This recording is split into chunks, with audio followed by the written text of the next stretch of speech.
नमस्कार दोस्तों, आज हम फिर हाजिर हैं 17 मई 2023 का नए करंट अफेयर की क्लास के साथ। आपका सहयोग के लिए जैसा कि हम रोज धन्यवाद देते हैं, आज भी आपको हम धन्यवाद प्रेषित करते हैं और आपका स्वागत करते हैं कैरियर मेकर इंस्टीट्यूट में। और आशा करते हैं कि हमारे द्वारा बनाए गए वीडियो आपके लिए लाभदायक होंगे और आपको उससे ज़रूर कुछ न कुछ फायदा मिल ही रहा होगा। तो चलिए समय न लेते हुए आज का क्लास शुरू करते हैं। तो जैसा कि हमेशा की तरह हम एक पिछले वीडियो में आपके लिए एक प्रश्न देते हैं जिसके आंसर का गुजारिश हम अपने कमेंट्स बॉक्स में करते हैं। सभी मित्र हमारे करते हैं, उनका भी धन्यवाद। आज भी किया है और सबके जवाब लगभग सही हैं। तो देखते हैं कि हमारा कल का प्रश्न आपके लिए क्या था। हमारा कल का प्रश्न आपके लिए था कि वैश्विक आयुर्वेद महोत्सव 2023 का विषय क्या है।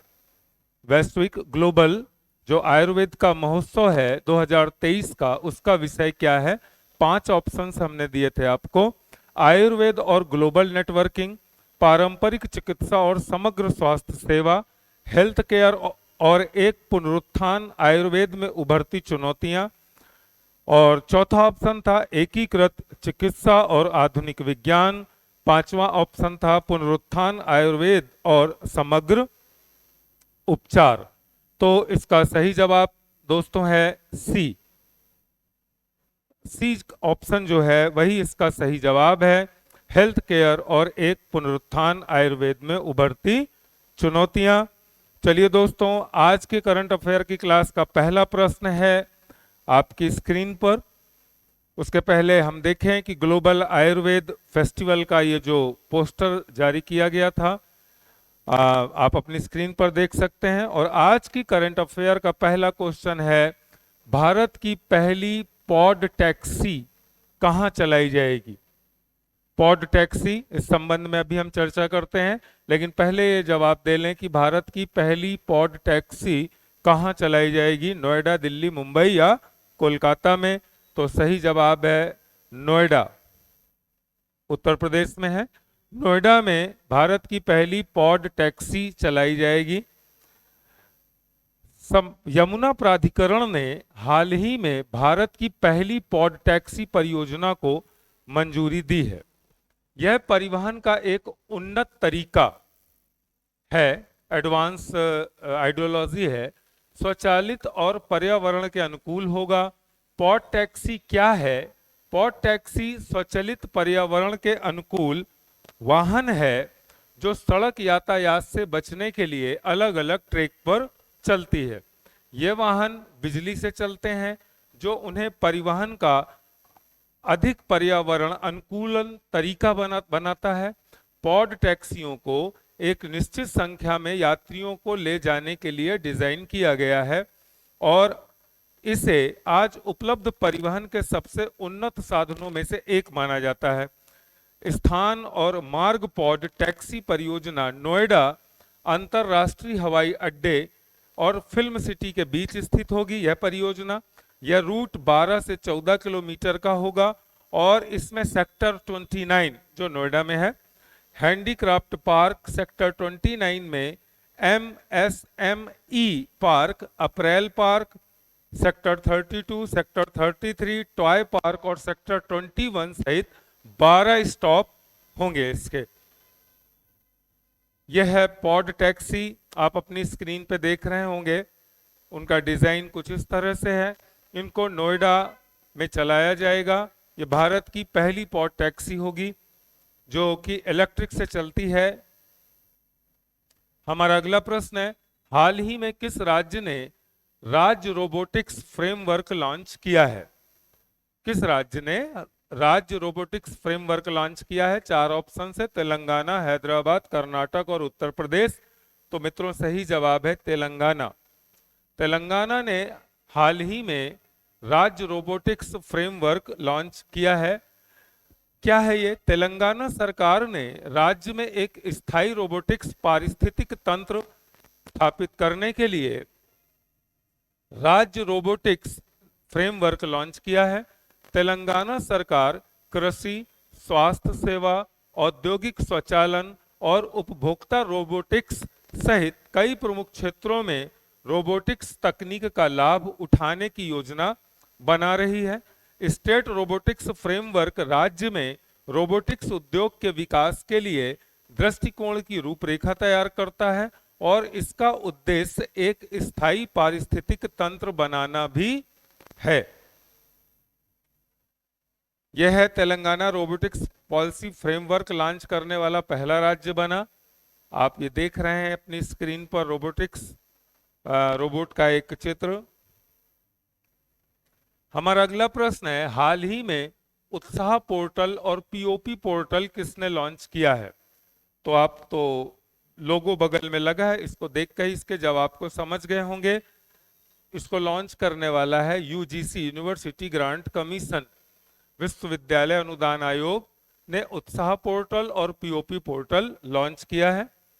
जान लेते हैं। विश्वविद्यालय अनुदान आयोग यूजीसी ने भारत में उच्च शिक्षा की गुणवत्ता और प्रभावशीलता में सुधार की दिशा में महत्वपूर्ण कदम उठाए हैं। उच्च शिक्षा क्षेत्र के भीतर पारदर्शिता, पहुंच और सहयोग को बढ़ावा देने के उद्देश्य से 2 नए पोर्टल अर्थात उत्साह पोर्टल और professor of practice POP portal launch किए गए हैं। ये पहले राष्ट्रीय शिक्षा नीति 2020 और इसकी रणनीति के लक्ष्यों के अनुरूप हैं। हमारा अगला प्रश्न है, महान दादा वृक्ष ग्रेट ग्रैंडफादर कहां स्थित है? महान दादा वृक्ष कहां स्थित है? चिली, अमेरिका, दक्षिण अफ्रीका या भारत में? तो इसका सही जवाब है दोस्तों चिली में। चिली में महान दादा वृक्ष ग्रेट ग्रैंडफादर ट्री उपलब्ध स्थित है। दक्षिणी चिली के एक जंगल में एक उल्लेखनीय पेड़ खड़ा है जिसने वैज्ञानिकों और प्रकृति के प्रति उत्साही लोगों का ध्यान समान रूप से खींचा है।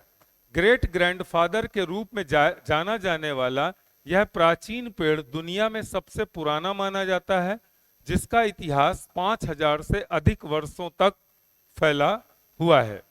आपको उसका चित्र दिखाते हैं। यह है ग्रेट ग्रैंडफादर जो पेड़ है चिली में, उसका एक दृश्य। ये लगभग 5000 साल पुराना माना जाता है। हमारा अगला प्रश्न है, समुद्र शक्ति 23 अभ्यास किन देशों के बीच प्रारंभ हुआ? 4 ऑप्शंस हैं, भारत इंडोनेशिया, भारत अमेरिका, भारत चीन, भारत मालदीव। तो सही जवाब है भारत इंडोनेशिया। भारत इंडोनेशिया के बीच समुद्र शक्ति 23 अभ्यास प्रारंभ किया गया है। भारत और इंडोनेशिया के बीच द्विपक्षीय अभ्यास, जिसे समुद्र शक्ति 23 या 23 के नाम से जाना जाता है, हाल ही में शुरू हुआ है।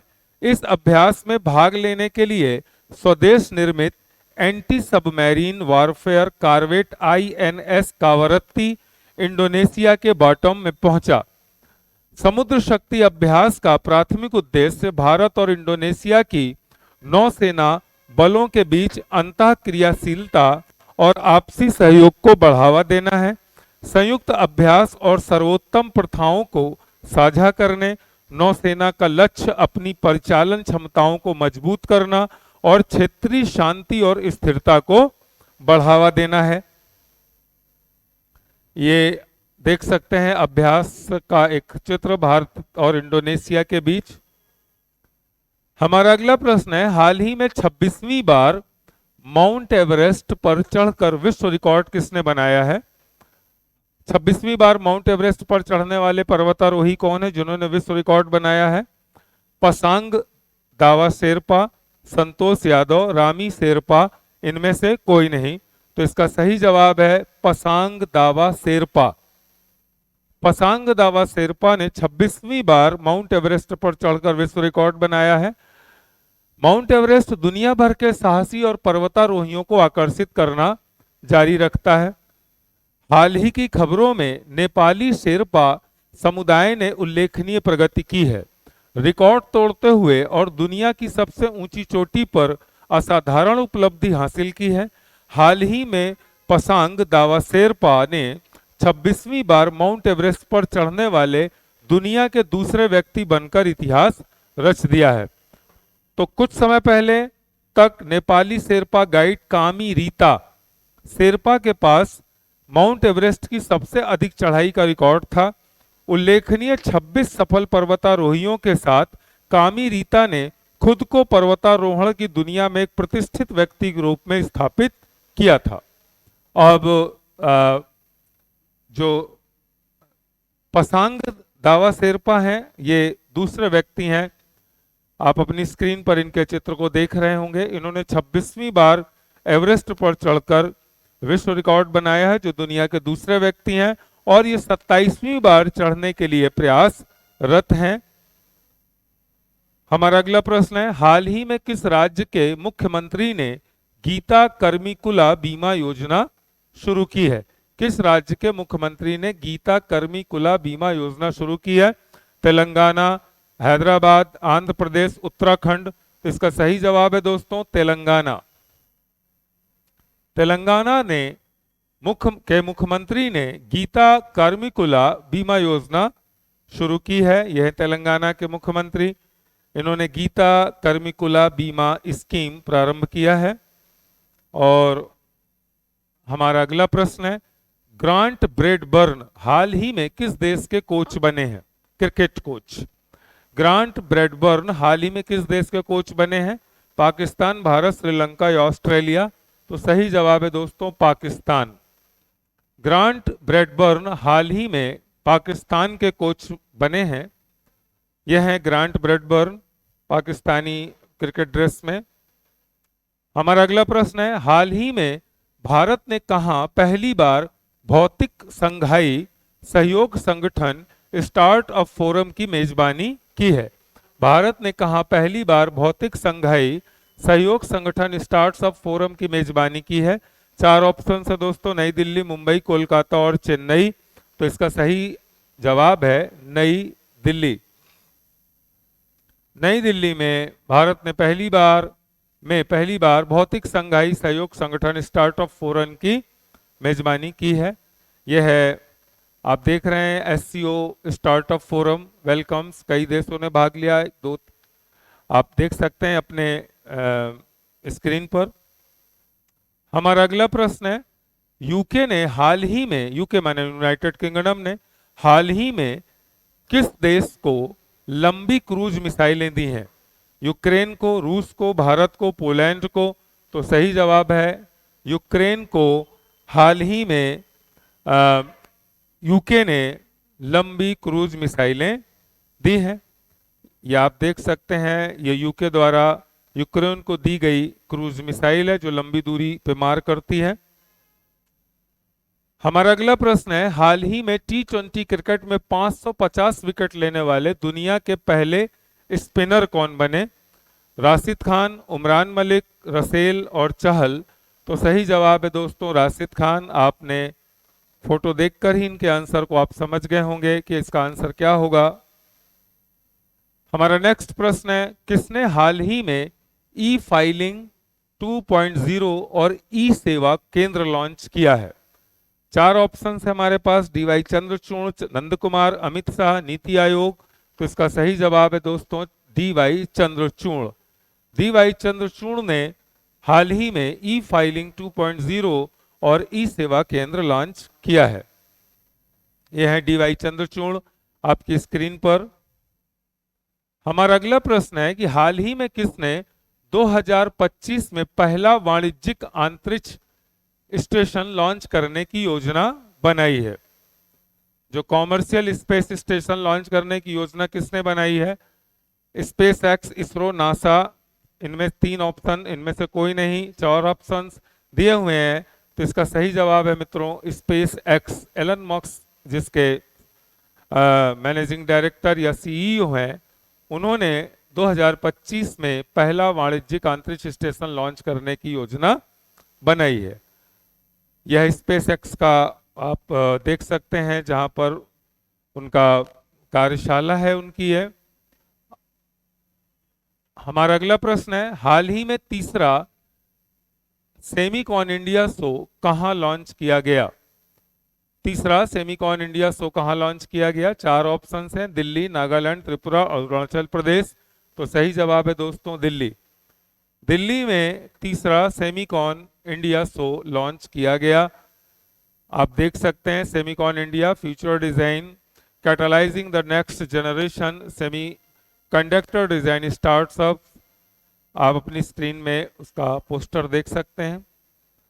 हमारा अगला प्रश्न है कि भारतीय नौसेना और रॉयल थाई सेना ने हाल ही में कहां पर 35वें कारपेट एक्सरसाइज का आयोजन किया है? भारतीय नौसेना और रॉयल थाई सेना ने हाल ही में कहां पर 35वें कारपेट एक्सरसाइज का आयोजन किया? 4 ऑप्शंस हैं हमारे पास, अंडमान सागर, निकोबार, अरब सागर, गुजरात। तो मित्रों सही जवाब है अंडमान सागर। अंडमान सागर पर भारतीय नौसेना और रॉयल थाई सेना ने हाल ही में 35वें कारपेट एक्सरसाइज का आयोजन किया है। एक खूबसूरत सा दृश्य आप देख सकते हैं अपनी स्क्रीन पर उस आयोजन का। हमारा अगला प्रश्न है कि हाल ही में किवनी सोहे और एंड्रिया कविचुसा कौन फिल्म फेस्टिवल में किस राज्य का प्रतिनिधित्व करेंगी? मतलब किविनी सोहे और एंड्रिया कविचुसा जो कौन फिल्म फेस्टिवल होगा उसमें किस राज्य का प्रतिनिधित्व करेंगी? 4 ऑप्शंस हमारे पास, नागालैंड, त्रिपुरा, अरुणाचल प्रदेश और सिक्किम। तो इसका सही जवाब है दोस्तों नागालैंड। नागालैंड की अभिनेत्री हैं किविनी सोहे और एंड्रिया कविचुसा जो कौन फिल्म फेस्टिवल में नागालैंड का प्रतिनिधित्व करेंगी। ये आप देख सकते हैं अभिनेत्री हैं ये नागालैंड की कविचुसा। हमारा अगला प्रश्न है अंतरराष्ट्रीय प्रकाश दिवस कब मनाया जाता है? 15 मई, 16 मई, 17 मई, 18 मई। तो इसका सही जवाब है मित्रों 16 मई। 16 मई को अंतरराष्ट्रीय प्रकाश दिवस मनाया जाता है। हर साल 16 मई को यूनेस्को और कई अन्य अंतरराष्ट्रीय संगठनों द्वारा अंतरराष्ट्रीय प्रकाश दिवस माने इंटरनेशनल डे ऑफ लाइट मनाया जाता है। यह दिन विज्ञान, कला, संस्कृति, शिक्षा और सतत विकास में प्रकाश की भूमिका का जश्न मनाता है। 16 मई को ही अंतरराष्ट्रीय प्रकाश दिवस क्यों मनाया जाता है? क्योंकि लेजर का पहला सफल ऑपरेशन 16 मई 1960 को भौतिक विज्ञानी थियोडोर मेमन द्वारा किया गया था। अंतरराष्ट्रीय प्रकाश दिवस के लक्ष्य दैनिक जीवन में प्रकाश आधारित प्रौद्योगिकियों के महत्व में सार्वजनिक समझ में सुधार करना, युवा लोगों के लिए विज्ञान को लक्षित करने वाली गतिविधियों का निर्माण करना, प्रकाश, कला और संस्कृति के बीच की कड़ी को उजागर करने के लिए प्रकाश प्रौद्योगिकियों के महत्व को बढ़ावा देने के लिए 16 मई को यूनेस्को द्वारा अंतरराष्ट्रीय प्रकाश दिवस या इंटरनेशनल डे ऑफ लाइट मनाया जाता है। या आप देख सकते हैं उसका एक लोगो, इंटरनेशनल डे ऑफ लाइट 16 में। हमारा अगला प्रश्न है हाल ही में किसने मेगा अभियान मेरी लाइफ मेरा स्वच्छ शहर लॉन्च किया है? 4 ऑप्शन है हमारे पास, हरदीप एस पुरी, अनुराग ठाकुर, नितिन गडकरी। इनमें से कोई नहीं। तो इसका सही जवाब है दोस्तों हरदीप एस पुरी ने हाल ही में मेरी लाइफ मेरा स्वच्छ शहर लॉन्च किया है। केंद्रीय मंत्री हरदीप एस पुरी ने मेगा अभियान मेरी लाइफ मेरा स्वच्छ शहर लॉन्च किया। भारतीय रेलवे स्टेशनों पर साइनेज सिस्टम को ओवरहॉल करने की योजना बना रहा है। देश भर में शहरों में जीरो वेस्ट के लिए, जो कचरा होता है, के लिए 1 स्टॉप सेंटर लॉन्च किए जाएंगे। राष्ट्रीय महामारी विज्ञान संस्थान ICMR का एक संस्थान आयुष शोधकर्ताओं को प्रशिक्षित भी करेगा। यह हैं डॉक्टर हरदीप एस पुरी। इन्होंने ही मेरी लाइफ मेरा स्वच्छ शहर मेगा अभियान लॉन्च किया है। हमारा अगला प्रश्न है भारतीय प्रधानमंत्री नरेंद्र मोदी को किस देश ने राजकीय यात्रा पर आमंत्रित किया है? स्टेट विजिट पर आमंत्रित किया है। 4 ऑप्शन है, अमेरिका, रूस, चीन, इजराइल। तो इसका सही जवाब है दोस्तों अमेरिका। भारतीय प्रधानमंत्री नरेंद्र मोदी को अमेरिकन स्टेट विजिट पर आमंत्रित किया है, जो उनके 9 साल के कार्यकाल के दौरान इस तरह की पहली यात्रा है। भारतीय प्रधानमंत्री द्वारा अमेरिका की पिछली राजकीय यात्रा 23 से 25 नवंबर 2009 तक हुई थी, जब देश के प्रधानमंत्री डॉक्टर मनमोहन सिंह थे। राजकीय यात्राएं विदेशी दौरों की सर्वोच्च श्रेणी है, जिनका बहुत औपचारिक महत्व है और देशों के बीच मैत्रीपूर्ण द्विपक्षीय संबंधों का प्रतीक है। ये दौरे सरकार के प्रमुख द्वारा आयोजित किए जाते हैं। जो भी सरकार होगी किसी देश की, उसका जो प्रमुख होगा वो आयोजित करता है, जो अपने देशों के उच्चतम अधिकारियों के रूप में कार्य करते हैं।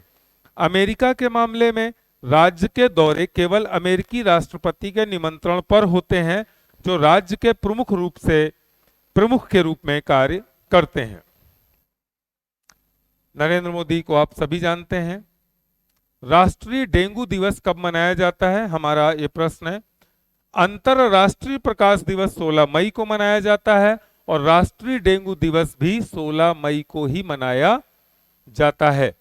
डेंगू जो मच्छरों के काटने से होने वाली बीमारी है, यह है नेशनल डेंगू डे 16 मई को। हमारा आज का प्रश्न है आपके लिए दोस्तों, जैसा कि हमेशा हम आपको एक जिम्मेदारी देते हैं कि हमारे दिए गए प्रश्न के जवाबों को कमेंट्स बॉक्स पे उसका आंसर लिखें, और आप पूरे उत्साह से लिखते हैं, इसका हमें खुशी है और हम आपको धन्यवाद देते हैं कि GFIN के ग्रीन वॉशिंग टेक स्प्रिंट के लिए कौन सा संगठन वर्चुअल टेक स्प्रिंट की मेजबानी कर रहा है। फिर से एक बार मैं प्रश्न को दोहरा दे रहा हूं। GFIN के ग्रीन वॉशिंग टेक स्प्रिंट के लिए कौन सा संगठन वर्चुअल टेक स्प्रिंट की मेजबानी कर रहा है। 4 ऑप्शंस हैं, GFIN, RBI, FCA, ESG। दोस्तों ये सवाल आपके लिए है, जिसके आंसर की प्रार्थना हम अपने कमेंट्स बॉक्स में करते हैं आपसे, और आप करते भी हैं निसंदेह। और इसी के साथ हम आपसे विदा लेते हैं। मिलते हैं कल एक नई करंट अफेयर की क्लास के साथ। तब तक के लिए हम आपसे विदा चाहते हैं। नमस्कार, धन्यवाद।